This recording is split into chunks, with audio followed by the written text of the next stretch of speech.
Partai Persatuan Pembangunan akhir-akhir ini mengusulkan Sandiaga Uno untuk menjadi cawapres Ganjar Pranowo. Usulan itu disampaikan oleh para petinggi partai berlambang Ka'bah itu. Hal itu dilakukan lantaran P3 memberikan dukungan penuh kepada Ganjar Pranowo untuk maju sebagai capres. Ketua Majelis Pertimbangan P3 Muhammad Romahur Muzi mengatakan sudah menyodorkan nama Sandiaga Uno saat Rapimnas 17 Juni lalu. P3 optimis Ganjar Pranowo akan memilih Sandiaga Uno karena hubungan mereka semakin akrab. Terlebih Sandiaga Uno juga masuk ke dalam kabinet pemerintahan Jokowi yang notabene sama-sama berasal dari PDI Perjuangan. Tribuners, berikut sejumlah fakta terkait profil Sandiaga Uno yang masuk menjadi kandidat cawapres Ganjar Pranowo. Usai lulus S2 di George Washington University, Amerika Serikat, Sandiaga Uno sempat berkarir di Singapura. Ia bekerja di perusahaan Sea Power Asia Investment Limited, Singapura pada Juli 1993 sampai April 1994. Selanjutnya, Sandi bekerja di MP Holding Limited Group Singapura pada Mei 1994 hingga Agustus 1995. Dia lalu pindah ke Kanada, Amerika Utara untuk menjabat sebagai Executive Vice President di NTE Resource Limited, Calgary sejak September 1995. Sayang, perusahaan tempatnya bekerja bangkrut akibat krisis moneter dan Sandi merasakan pahitnya PHK. Ia pun memutuskan kembali ke Indonesia. Setibanya di Indonesia, Sandi disibukkan dengan aktivitas mencari pekerjaan dan selalu mendapatkan penolakan. Tidak mudah menyerah, Sandi pun akhirnya banting setir menjadi pengusaha. Ia memberanikan diri membangun perusahaan konsultasi keuangan bernama PT Recapital Advisor pada 1997. Tidak ingin berpuas diri, pada 1998 Sandiaga bersama Edwin Suryajaya mendirikan perusahaan bernama Saratoga Capital. Perusahaan ini bergerak dalam bidang infrastruktur dan sumber daya alam. Jabatan CEO di perusahaan tersebut disandangnya selain menjadi pimpinan di beberapa perusahaan lain, termasuk perusahaan tambang batu bara terbesar di Indonesia yaitu PT Adaro. Karena karakteristiknya dan performanya yang cemerlang di dunia bisnis, Sandiaga sempat ditunjuk menjadi Ketua Umum Badan Pengurus Pusat Himpunan Pengusaha Muda Indonesia yang beranggotakan lebih dari 30.000 pengusaha untuk periode 2005-2008. Aktifnya Sandiaga di Kamar Dagang dan Industri Indonesia atau Kadin membuatnya didaulat sebagai Wakil Ketua Umum Bidang Usaha Mikro Kecil Menengah dan Koperasi atau UMKM.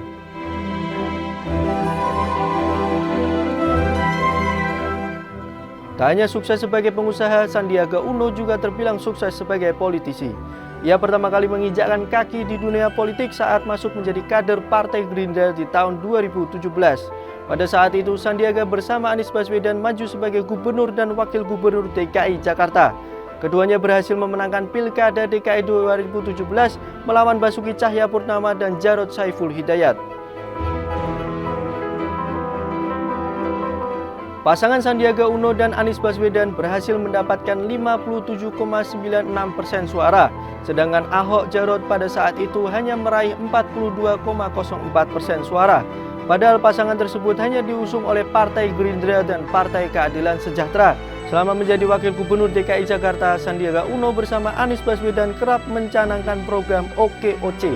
Belum genap menjadi Wakil Gubernur DKI Jakarta selama satu periode, Sandiaga Uno diajak oleh Prabowo Subianto untuk menjadi cawapres di Pilpres 2019. Namun sayang, pasangan Prabowo Sandi harus menerima kekalahan karena hanya memperoleh 44,5% suara. Sedangkan pasangan Jokowi Ma'ruf Amin mendapatkan 55,5% suara.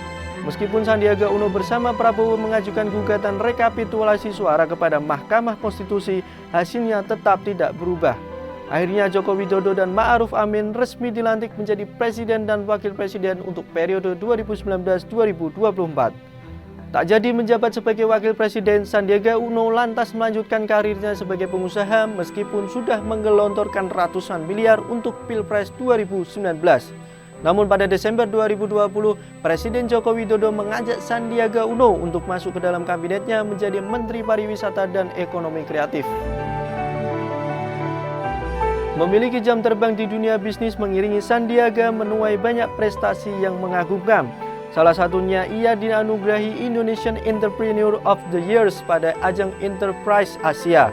Pada 2008 silam, Sandi bahkan mewakili Indonesia untuk bergabung dengan sebuah program kegiatan bernama Asia 21. Sandiaga bahkan dinobatkan menjadi 122 orang terkaya di Indonesia versi majalah Asia Globe dengan total aset perusahaan mencapai 80 juta dolar Amerika Serikat pada 2007. Lalu pada 2008, ia kembali dinobatkan menjadi orang terkaya ke-63 di Indonesia dengan total aset 245 juta dolar Amerika Serikat. Tak selesai sampai di situ, ia menambah daftar panjang 40 orang terkaya Indonesia versi majalah Forbes pada 2009 dengan dirinya menempati peringkat 29. Sandiaga Uno dikenal sebagai sosok yang sayang dengan keluarga. Bersama istrinya Nur Asia, Sandiaga dikaruniai 3 orang anak. Mereka adalah Annesa Atera Uno, Amira Ateva Uno, dan Sulaiman Saladin Uno.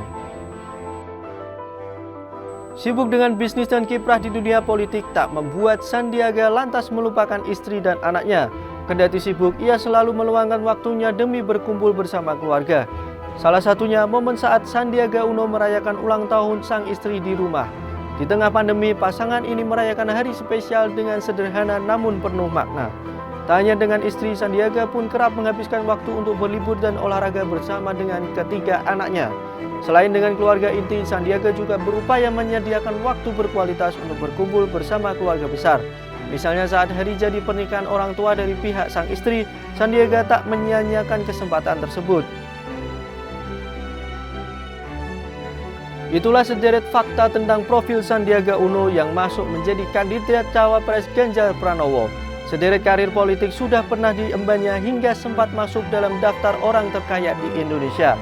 Nantikan fakta-fakta lainnya di media sosial Tribun Jateng dan terima kasih atas kebersamaannya. Ikuti update terbaru dari sosial media Tribun Jateng.